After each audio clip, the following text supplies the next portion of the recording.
Hello and a very warm welcome. In today's video we're going to talk Carlos Sainz, a very angry Spaniard, yes he was, after the Australian Grand Prix. But in today's video we're going to talk about this penalty. Was it harsh? Was it fair?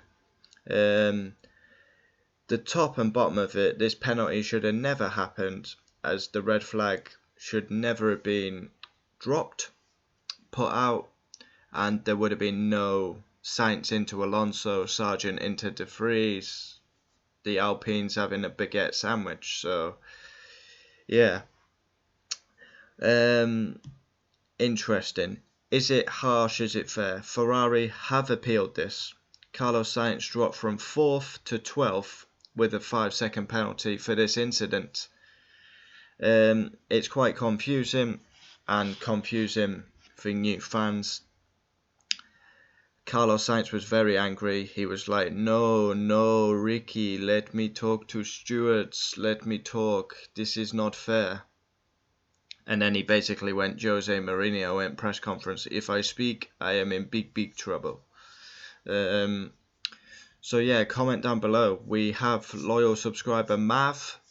He believes the penalty was fair, but again, the red flag comes out, unnecessary in my opinion for Magnussen, and then the carnage kicks off.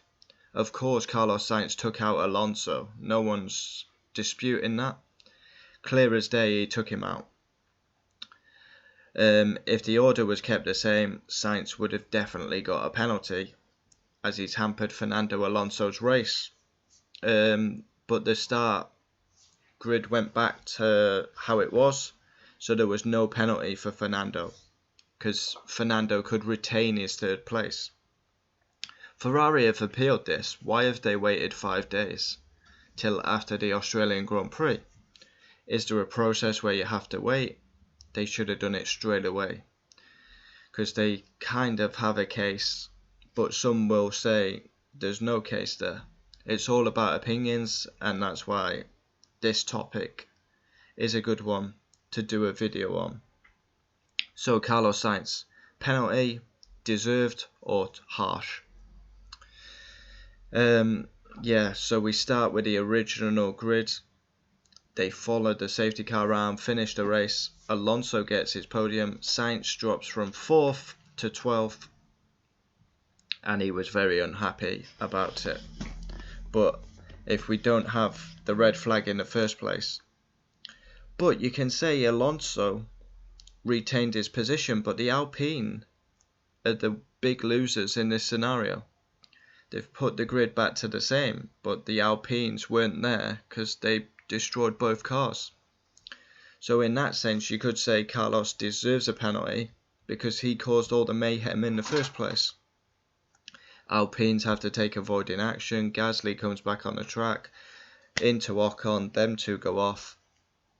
So yeah, but there's lots of opinions about this. Of course Ferrari think it's harsh. Hülkenberg probably feels hard done by. He could have actually had a podium. So every team's going to try and fight their corner. So it's over to you now in the comments. Comment down below, get involved. Do you think this penalty was harsh or fair? When I first I thought this was very harsh, but now when you look at it, I'm still on the fence. I would go more it's harsh on Carlos. Yeah, it was severe, because if you go back racing for 2 laps, Sainz probably pulls a 5-second gap, so he still gets points. I think the biggest thing about this is he's picking up 12 points and he's ended up with 0. But as you say, if you don't give him a penalty, he's basically kind of wiped the Alpines out for just basically got away with it scot-free. But then you go like to Hülkenberg, who it's all, they put the grid back to how it was. So it's going to be interesting this. I think it could cause a bit of controversy in the comments. Comment down below. Harsh or fair Carlos Sainz penalty? And why have Ferrari waited so long to appeal it?